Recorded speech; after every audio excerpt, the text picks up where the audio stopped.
இந்த ஒரு 2 வருஷம் தான் எனக்கு டைம் கொடுத்துருக்காங்க, இந்த டைம்குள்ளே நான் ஜெயிச்சாதான் உண்டு அப்படின்ற மாதிரி சினிமாவுக்குள்ளே இந்த டைம் பீரியடு கொண்டு வரது கரெக்டாக சார்? ஆனால் ஒரு கட்டத்துக்கு மேலே மணியை நீங்கள் இன்னொருத்தருக்கு ஃபோன் பண்ணி கேட்குறப்ப இருக்கிற ஒரு வழி இருக்குல்ல, அது உங்களை ஒவ்வொரு நாளும் கொல்லும். பிளாக் படத்தை பற்றி நான் பேசணும். ஏன்னா ஆக்சுவலாக வந்துட்டு அந்த ஸ்கிரிப்டே வந்து பியூட்டிஃபுல்லான ஸ்கிரிப்ட். ஹாலிவுட்டில் நிறைய படங்கள் வந்துருக்கும் சார், அதை பேஸ் பண்ணி. ஆனால் தமிழில் வந்து பிளாக் என்னென்னா, நான் ஹாலிவுட்டுங்கிறப்ப நீங்கள் இப்பயே ஆன்சர் சொல்லிடுறேன். அதுக்கு அவ்வளோ சர்ப்ரைஸாக இருந்தது. அப்போ நிறைய ஷார்ட் ஃபிலிம் நடிச்சிருக்கேன், ஒவ்வொன்றும் ஒவ்வொரு ஜானரு. பட் சயின்டிஃபிக்காக ஒரு ஷார்ட் ஃபிலிம் பண்ணது அதுதான் ஃபர்ஸ்ட் டைம். ஸோ பாலா வந்து ரொம்ப வெரி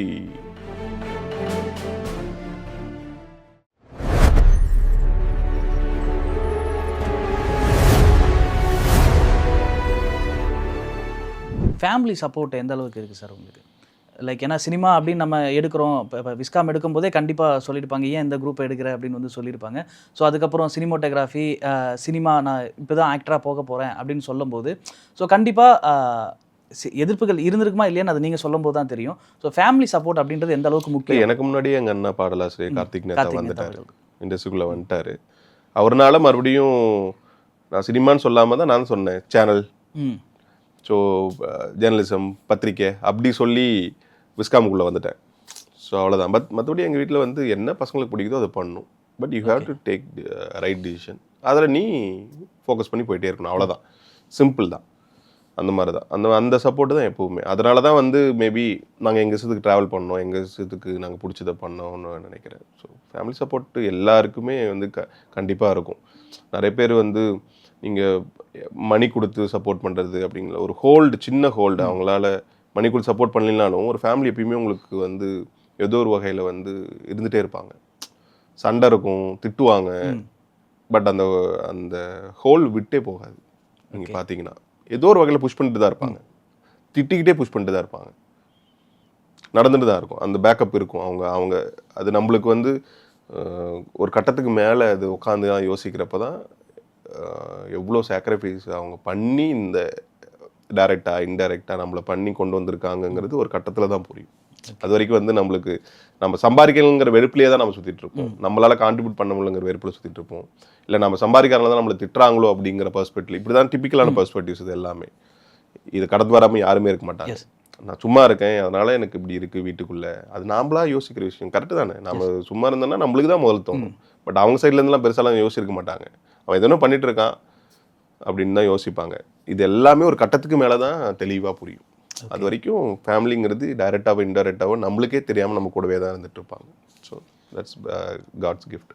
அந்த மாதிரி டைமில் சார் இப்போ இந்த எம்டியான நாட்கள் அப்படின்ற டைம் இருக்கும்ல, ஸோ நமக்கே தோணும் நம்ம எதுவுமே பண்ணாமல் இருக்கமே, இல்லை இதை கரெக்டாக தான் சூஸ் பண்ணியிருக்கோம் அப்படின்ற பல பெர்ஸ்பெக்டிவில் நமக்கு தோணும். அந்த மாதிரி டைமில் என்ன மாதிரியான மோட்டிவேஷன் எடுத்துக்கணும், இல்லை மைண்டை என்ன மாதிரி வச்சுக்கணும்? கொடூரமான டைம் இது. ஓகே. என்னென்னா நம்ம லைஃப் சேஞ்சிங் மூமெண்ட்ஸ். இது இது இது இண்டிவிஜுவல் ஒவ்வொருத்தர் பற்றின விஷயம் அது. ஆமாம். இது நீங்கள் அவங்களோட மைண்டை பொறுத்து தான். இது காமனாக ஒரு அட்வைஸாவோ ஒரு விஷயமாவோ இதுக்கு நம்ம யாருக்குமே எதுவுமே கொடுக்க முடியும். ஆமாம். சில பேர் வந்துட்டு 2 வருஷம் கழிச்சு சினிமா விட்டு போயிருக்காங்க. சினிமான்னு இல்லை, ஏதாச்சும் ஒரு பிடிச்ச விஷயம் பண்ண வந்து இல்லை 5 வருஷம் கழிச்சு போயிருக்காங்க. சில பேர் 15 வருஷம் கழிச்சு விட்டு போயிருக்காங்க. ஸோ ஒரு பீரியட் ஒன்று இருக்குல்ல, மைண்டும் வேனிஷ் ஆகிறதுக்குன்னு ஒரு பீரியட் இருக்குது. அது வரைக்கும் அந்த ஹோல்ட் பண்ணுறதுங்கிறது ரொம்ப கஷ்டம். என்னை கேட்டால் ரொம்ப ஆழமாக போட்டு நாளைக்கு எக்ஸ்ட்ரீமாக நடக்க போகிற நாளைக்கு, அதாவது எக்ஸ்ட்ரீமிங் சென்ஸ் நம்மளோட பீக் பார்க்கணும் அப்படிங்கிற அந்த டேஸை ரொம்ப போட்டு யோசிக்காமல் just live and let it go. இன்னைக்கு இந்த மொமெண்ட் ஒரு மாதிரி ஃபோக்கஸ் பண்ணால் கொஞ்சம் ப்ரெஷர் குறையிறதுக்கு நிறைய சான்சஸ் இருக்குது. ஓகே. கண்டிப்பாக இருக்கும். ப்ரெஷர்லாம் இல்லாமலாம் அதை கடந்து வராமலாம் இருக்கவே முடியாது. கொடூரமான நாட்கள் அது எல்லாமே. மணி இல்லாமல், ஃபேம் இல்லாமல், வேலை இல்லாமல், எல்லாரையும் டிபெண்ட் பண்ணி ஏதோ ஒரு வகையில் எல்லார்ட்டையும் ஹெல்ப் கேட்டு நீங்கள் எக்கனாமிக் வைஸாக அது கொடூரமான நாள். நீங்கள் ஃப்ரெண்ட்ஸு தான் எல்லாருமே நம்மளை புரிஞ்சுப்பான் தான். ஆனால் ஒரு கட்டத்துக்கு மேலே மணியை நீங்கள் இன்னொருத்தருக்கு ஃபோன் பண்ணி கேட்குறப்ப இருக்கிற ஒரு வழி இருக்குல்ல, அது உங்களை ஒவ்வொரு நாளும் கொல்லும். அவன் என்ன நினச்சிருவானோ இவன் என்ன நினச்சிருவானோ அந்த தாட் ப்ராசஸ் போட்டு ரொம்ப படுத்தி எடுக்கும். என்னை கேட்டால் அந்த மொமெண்ட்டை ரொம்ப எவ்வளோக்கு எவ்வளோ சாதாரணமாக்க முடியுமோ, எவ்வளோக்கு எவ்வளோ அன்னைக்கு நாளை ஒழுங்காக கடத்த முடியுமோ பண்ணாவே எனக்கு தெரிஞ்சு அடுத்தடுத்த நாள் கொஞ்சம் மூவ் ஆகிடும்னு தான் நான் பார்க்குறேன். But seriously to be very frank, I don't have any answer for this. Okay, இது இட்ஸ் அப் டு இண்டிவிஜுவல்.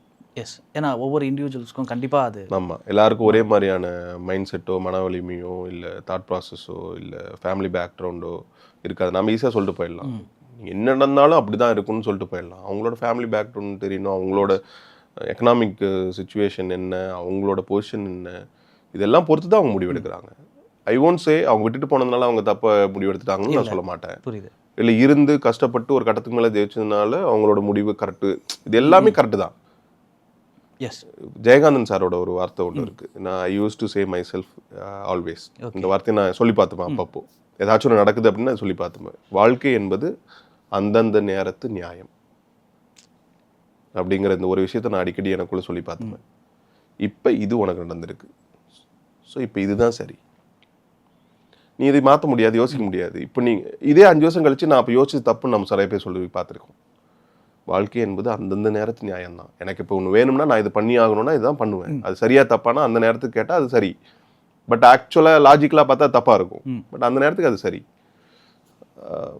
அப்படிதான் நான் பார்க்குறேன் நான். ஓகே, எனக்கு கொடுத்த இதுலேருந்து இன்னொரு கேள்வி கேட்கணும்னு தோணுச்சு. ஏன்னா என்னோட ஃப்ரெண்ட்ஸ் சர்க்கிள், ஸோ நம்ம எல்லாமே சினிமா சர்க்கிள்ஸாக தான் வந்து இருப்பாங்க இல்லையா.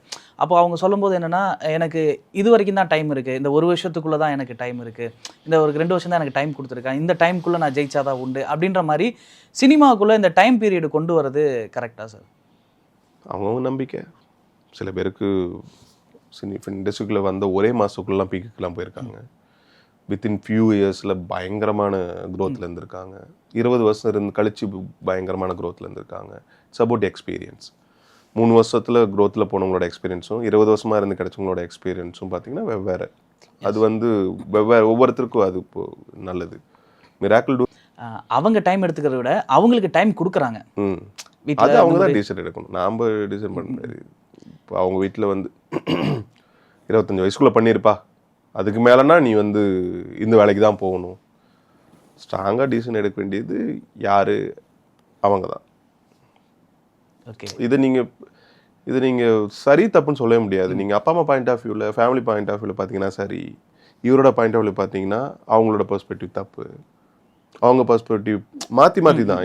இட்ஸ் லைக் வைஸ் தான். அவங்க சைட்லேருந்து இவங்க சைட்லேருந்து பார்க்க எல்லாமே சரியாக தான் இருக்கும், எல்லாமும் தப்பாக தான் இருக்கும். இதில் வந்து அவங்க வேலையை பார்த்துட்டு போயிட்டே இருக்க வேண்டியது தான். இதில் டிபெண்டன்சியாக இருக்கிறப்ப தான் இந்த பிரச்சனைகள் வந்துகிட்டே இருக்கும்.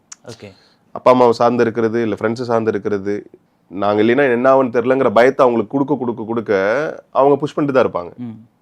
ஸோ பெட்டர் வந்து நிறைய பேர் அதனால தான் இப்போ இருக்கிற பசங்களாம் எல்லாருமே வேலைக்கு போயிட்டு தான் ஜாலியாக வேலை பார்த்துட்டு இருக்காங்க, ஏதோ ஒரு வகையில் இது பண்ணிருக்காங்க. ஐடியில் இருந்துக்கிட்டே ஸ்க்ரீன் பிளே ரைட்டிங் கோர்ஸ் முன்ன மாதிரி இல்லை.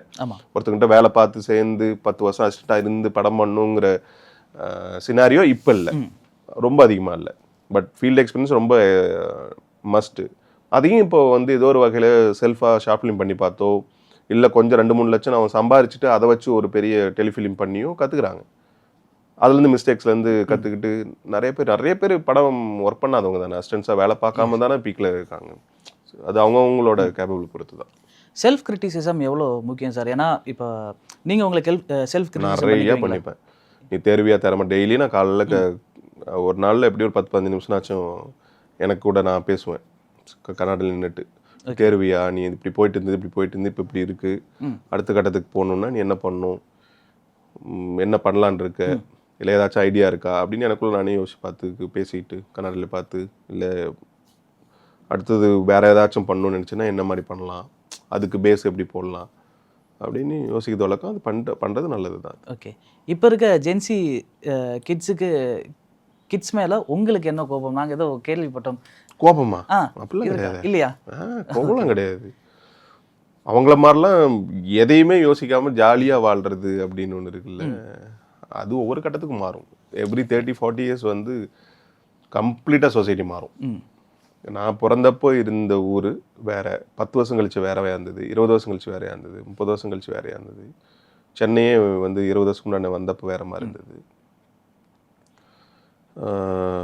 கோவலாம் ஒன்றும் கிடையாது, யாரும் தப்பாக சொல்லியிருக்காங்க. தப்பாக சொல்லியிருக்காங்க, கரெக்ட். ஜென்சி மேலே கோவலாம் கிடையாது, ஜாலியாக இருக்காங்க. ஜாலியாக இருக்காங்க. ஓகே. எதை பற்றியும் பெரிய கவலை இல்லாமல் இருக்காங்க. அதான் சொன்னேன், எதையுமே ரொம்ப அதிகமாக யோசிக்காமல் இருந்தோம்னா ஹாப்பினஸ் இருக்கும். சித்தர்கள் மாதிரி தான். சாமியார்கள்லாம் பார்த்தீங்கன்னா எதையுமே யோசிக்க மாட்டாங்கல்ல. அவங்க வந்து அன்றைக்கி நாள் ஜாலியாக இருந்துட்டு போகணும்னு நினைப்பாங்க. அதனால தான் அவங்களோட எல்லா அட்வைஸ்லையும் பார்த்தீங்கன்னா, அந்த ஸ்பிரிச்சுவல் அட்வைஸ் பார்த்தீங்கன்னா, இந்த நொடியை வாழ் அப்படிங்கிற மாதிரி இப்படி பயங்கர என்லைட்டனிங்காக இருக்கும்ல. இந்த நொடியில் நீ இந்த உலகத்தில் இரு, ரொம்ப யோசிக்காத, போனதையும் யோசிக்காத, வரப்போகிறதையும் யோசிக்காதன்னு சொல்கிற ஃபிலாசபிக்கல் தாட் இருக்குல்ல. இது நார்மலாக அப்படியே டைலாக்காக பேசுகிறப்போ எல்லாருக்கும் கிரிஞ்சாக பேசுகிறார் மாமா அப்படின்ட்டு போயிடுவாங்க. ஆமாம். பட் அவங்க அவங்க அந்த ஜென்சி பசங்க அப்படி தான் ஜாலியாக இருக்காங்க. ஓகே. பிளாக் படத்தை பற்றி நான் பேசணும். ஏன்னா ஆக்சுவலாக வந்துட்டு அந்த ஸ்கிரிப்டே வந்து பியூட்டிஃபுல்லான ஸ்கிரிப்ட். ஹாலிவுட்டில் நிறைய படங்கள் வந்துருக்கும் சார், அதை பேஸ் பண்ணி வந்துருக்காங்க. ஆனால் தமிழில் வந்து பிளாக் என்னென்னா, நான் ஹாலிவுட்டுங்கிறப்ப நீங்கள் இப்பயே ஆன்சர் சொல்லிடுறேன். அதுக்கு இன்டர்ஸ்டெல்லார்லாம் வரத்துக்கு முன்னாடியே இந்த படத்தோட பைலட்டை நாங்கள் எடுத்து முடிச்சிட்டோம். Okay. So before 10 years before Interstellar அப்போலாம் வரவே இல்லை. ஸோ அதாவது இப்போ wormhole and black hole theory பற்றி, பேரலல் யூனிவர்ஸ் பற்றி படங்கள் வரத்துக்கு, இப்போ இருக்கிற படங்கள்லாம் வரத்துக்கு முன்னாடியே நாங்கள் அந்த ஷார்ட் ஃபிலிம் எடுத்துட்டோம். ஓகே. அந்த ஷார்ட் ஃபிலிம் நான் ப்ரொஃபஸர் கேரக்டர் பண்ணியிருப்பேன். ஸோ அதோட எக்ஸ்டென்ஷன் மாதிரி வச்சுக்கோங்களேன். இப்போ இந்த பிளாக் படம் அப்போ நான் படம் பார்த்துட்டு அந்த ஷார்ட் ஃபிலிம் பார்த்துட்டு அவ்வளோ சர்ப்ரைஸாக இருந்தது. அப்போ நிறைய ஷார்ட் ஃபிலிம் நடிச்சிருக்கேன், ஒவ்வொன்றும் ஒவ்வொரு ஜானர். பட் சயின்டிஃபிக்காக ஒரு ஷார்ட் ஃபிலிம் பண்ணது அதுதான் ஃபர்ஸ்ட் டைம். ஸோ பாலா வந்து ரொம்ப வெரி கிளியர். அவர் ஃபிசிக்ஸ் ரொம்ப பிடிக்கும் அவருக்கு. அண்ட் அதாவது இந்த மாதிரியான இல்யூஷன் அவருக்கு ரொம்ப பிடிக்கும். பேரலல் யூனிவர்ஸ் அந்த மாதிரி ரொம்ப ரொம்ப ரொம்ப அழகாக பண்ணுவார். நீங்கள் பிளாக்கை விட அதில் இன்னும் அந்த ஷார்ட் ஃபிலிம்லேயே கேரக்டர்ஸ் அதிகமாக இருக்கும். பிளாக்ல கூட கேரக்டர்ஸ் கம்மி. அந்த ஷார்ட் ஃபிலிமில் நிறைய கேரக்டர்ஸ் வச்சு அதில் அவ்வளோ அழகாக பேரலாக பண்ணியிருப்பார். ஓகே. நான் அது பார்த்துட்டு இன்ட்ரெஸ்டாக பார்க்குறப்போ, ஐயோ எங்கெல்லாம் எப்பயும் எடுத்துட்டேன் அந்த படத்தை அப்படிங்கிற மாதிரி தான் இருந்தது. It's about reach. நீங்கள் எங்கே உருவாக்குறோம், எப்படி கொண்டு போய் சேர்க்குறங்கிறத பொறுத்து தான் அந்த ரீச். ஸோ பிளாக் படமே வந்து பார்க்குற ஆடியன்ஸ்க்கு வந்து புதுசாக இருந்தது. அந்த படம் வந்து ரொம்ப புதுசாக இருந்தது. லைக் இவ்வளோ ஒரு டிஃப்ரெண்டான அட்டெம்ப்ட், அதுவும் கிளியராக என்ன ஃபோன் எடுத்து பார்க்காம ஆடியன்ஸ் பார்த்தான். ஃபோனை நோண்டிட்டே இருப்பாங்கல்ல தேட்டரில். பெருசாக போர் அடிச்சுன்னா ஃபோன் அடிக்கல வெளியே போயிடுவாங்க. யாரும் வெளியே போகல. ஏன்னா கொஞ்சம் மிஸ் பண்ணால் கதை போயிடும், கொஞ்சம் மிஸ் பண்ணால் டைலாக் போயிடும், எல்லாம் போயிடும். இதில் எந்த ஜீவா எங்கே இருக்காங்க அப்படின்னு ஒன்று இருக்கும். ஸோ இந்த ஒரு ஸ்கிரிப்டில் ஒர்க் பண்ணது எந்த அளவுக்கு? நான் ஸ்கிரிப்ட் எனக்கு ரொம்ப ஆழமான நம்பிக்கை இந்த படம்லாம். நான் எப்போ அவர் ஃபோன் பண்ணாலும் நான் அடிக்கடி பேசிட்டே இருந்தேன். கொஞ்ச நாள் ஷார்ட் ஃபிலிம் பண்ணி முடிச்சு கொஞ்ச நாள் பேசினா அப்புறம் நிறைய கேப் விழுந்துச்சு எனக்கு. ஒரு கிட்டத்தட்ட ஒரு 6-7 வருஷமாக பேசவே இல்லை. திடீர்னு ஒரு நாள் கால் வந்தது, பிரதர் எப்படி இருக்கீங்கண்ணா, என் நம்பர்லாம் வச்சிருக்கீங்களான்னு கேட்டார். ஓகே. அது எப்படிங்க இல்லாமல் இருக்கும், சொல்லுங்கள் நல்லா இருக்கீங்களா, நானும் எங்கேயாச்சும் ஒரு நாள் உங்களுக்கு பேர் எங்கேயாச்சும் பார்ப்போன்னு பார்த்துட்டே இருந்தேன், சந்தோஷம் எதுக்கா என்னங்கிறது அப்போ தான் சொன்னார். பிளாக் பண்ண கமிட் ஆனது ரொம்ப ஹாப்பியாக இருந்தது. ஓகே. இப்போ பிளாக் 2 பண்ணுறாங்க. அது பிளாக் 2 வந்ததான் தெரியும். ஓகே, வந்ததான் தெரியும். அந்த பிளாக் படத்துலேயே எனக்கு வந்து ரொம்ப ஷார்ட் போர்ஷன் தான். பட் அந்த கேரக்டரோட மேக்கப் அண்ட் அந்த ஏஜ் இருக்குல்ல, 80+ ஆல்மோஸ்ட் 90. ஸோ அதனால தான் அந்த கேரக்டர் எனக்கு அவ்வளோ பிடிக்கும். ஏன்னா நீங்கள் அதெல்லாம் பண்ண முடியாது. 90 வயசாக பண்ணிடலாம், அது வரைக்கும் இருப்புமானு தெரியாது. பட் இப்போ சான்ஸ் கிடைக்கிறப்ப ஏதாவது கிடைக்கிறதெல்லாம் வாரி போட்டுக்கணும். அப்போ தான் நம்மளுக்கு வந்து எல்லா கேரக்டர்ஸ்லேருந்து ஏதோ ஒன்று கிடைக்கும். அதுக்கு இனிமேல் தான் வந்து நடிப்புனா என்னன்னு ஆக்சுவலாக யோசிக்க ஆரம்பிக்கணும். இது எல்லாமே வந்து ட்ரையல் அண்ட் எரர் தான். லைஃப் லாங் ஆர்ட்டை பொறுத்த வரைக்கும் எல்லா டிபார்ட்மெண்ட்டுமே லாஸ்ட் மினிட் ஆஃப் லைஃப் வந்து லேர்னிங் தான். Okay. There is no conclusion, always learning. Sir புத்தகம் படிக்கிற பழக்கங்கள்லாம் இருக்கா சார்? சிந்துபாத் நான் நல்லா ட்ரை பண்ணேன், சிந்துபாத் நல்லா போயிருக்கணும் அப்படின்ற மாதிரி சொன்னீங்க. ஏன்னா அந்த படம் வந்து மலேசியா வெளிநாடுகளில் நிறைய அந்த தோல் எடுக்கிற அந்த சம்பந்தமான வித்தியாசமான ஒரு கான்செப்டை வந்து அருண் பண்ணியிருப்பாரு. அது பெருசாக ரீச் ஆகலைன்ற வருத்தம் இருக்கா? வதந்தியில் வந்துட்டு அந்த வாங்க சார் டீ சாப்பிட போகலாம், அந்த மாதிரியான சின்ன சின்ன இடங்கள்ல பண்ணுற காமெடியெலாம் வந்து நல்லா ஒர்க் அவுட் ஆயிருந்தது. எஸ்.ஏ. சூர்யா சாரோட நீங்கள் பண்ணுற அந்த விஷயங்கள் எல்லாமே, அந்த ஸ்கிரீனை ஷேர் பண்ண விஷயங்கள் எல்லாமே. சீசன் 2 ரெடி ஆயிடுச்சு. எவ்ரிடே இல்லை தலைவா, இன்னொரு மூமெண்ட் டேக் போகிற தலைவா சார், நல்லா இருக்குது சார், இல்லை தலைவா நல்லா இல்லைன்னு சொல்லுவாங்க தலைவா அப்படின்ட்டு சின்ன குழந்தை மாதிரி ஹி யூஸ் டு. நம்ம ஷார்ட் ஃபிலிம் பண்ணிகிட்டு இருந்தோம், பண்ணிவிட்டு சில எம்டியான நாட்களும் நமக்கு இருந்தது. அதுக்கப்புறம் ஓவர் நைட்டில் வந்துட்டு நமக்கு நல்ல நல்ல கேரக்டர்ஸு ஆடியன்ஸ் வந்து நம்ம ரெகக்னைஸ் பண்ணுற அளவுக்கு வந்து ஒரு நாள் வந்து நடந்துருக்கும். ஸோ இந்த நாளுக்கு முன்னாடி அடுத்த நாள் வந்து எல்லாமே தலைகளாக மாறிடும். ஸோ இந்த ஒரு ப்ராசஸ் பண்ணுறதுக்கு எப்படி இருந்தது? கடவுள் போட்ட பிச்சை.